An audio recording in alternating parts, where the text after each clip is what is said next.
जयपुर छत्तीसगढ़ से नंदिनी ढगे आप सभी का स्वागत करती है, अभिनंदन करती है। नारी एक ऐसा शब्द है जिसे हर कोई कल्पनाओं में देवी की तरह मानता है, परंतु जहाँ में हर नारी देवी हो ये ज़रूरी भी नहीं।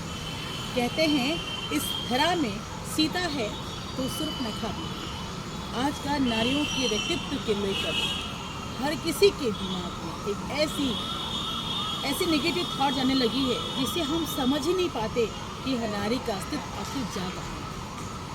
आज ही कुछ ही समय पहले कुछ ऐसी कहानियाँ आप तक पहुँची थी कि पति ने अपने जीवन की कमाई लगाकर अपने धन से मेहनत से उस एक महिला को, अपनी पत्नी को उन्हें पढ़ाया लिखाया और बहुत ऊंचे ओहदे के पद वाली नौकरी पे उन्हें आसन दिया।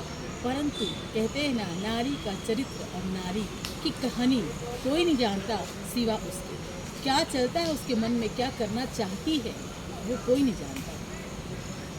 जैसे ही वो उच्च पद में गई उन्होंने अपना रंग दिखाया और कहीं न कहीं जो नहीं करना था वो कर ज़माने में ऐसी कहानी रच दी जिससे फिर एक बार प्यार, समर्पण और जज्बात की मायने ही बदल गए। बदलते ज़माने में रिश्ते की परिभाषा बदल रही है, लोग, हालात, बर्ताव और व्यवहार बदल रहे हैं। देखिए ऐसी कहानियाँ हैं, नारी ही नारी की दुश्मन होती है तो कई जगह नारी ही स्वयं की दुश्मन होती है। इसी वजह से समस्याएं हर घर में हैं, हर घर समस्या, घर घर समस्या। अगर एक लड़का नालायक निकल जाए तो किसी का कुछ नहीं जाता, परंतु जब एक लड़की नालायक निकल जाए और इस तरह की हालात पैदा करने वाली बन जाए, चीड़, जलन, द्वेष, राग, अहंकार जैसे गुणों से परिपूर्ण हो, तो निश्चित तौर पे ऐसी नारियाँ कहीं ना कहीं सूर्पनखा, मंथरा और केकई जैसे भाव रखकर श्री राम जैसे भगवान को भी बनवास कराते। बुरी नीयत वाली महिलाएं हर जगह, हर रिश्तों में कलंकित करती है। इसीलिए कई ज़माने में हमने सुना था कि नारी को पैदा होते ही मार दिया जाता। अब समझ में आता है कि समस्या आखिर होती कहाँ। कुछ रणनीतियाँ, कुछ विचार, कुछ भाव बनते हैं, समय समय पे बदलते हैं और बदलते बदलते रूप में आज लोग अपने अस्तित्व को बदल देते रहे हैं। बहुत दैनिक स्थिति है समाज परिवार में नारियों की।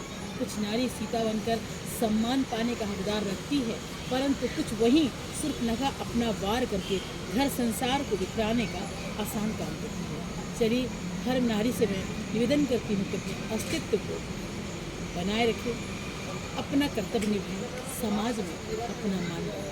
आइए हम सब उस नारी शक्ति को प्रणाम करते हैं जिसने जीवन में संघर्ष कर सीता जैसे एग्जाम्पल पैदा किए हैं, और उन नारी का निंदा भी करेंगे और समय आने पे अपमान भी करेंगे जिस तरह वो केकई, मंथरा और सूर्पनखा जैसे किरदार निभाकर जीवन में खुद के साथ साथ औरों का जीवन नष्ट कर बर्बाद करने का काम करते हैं।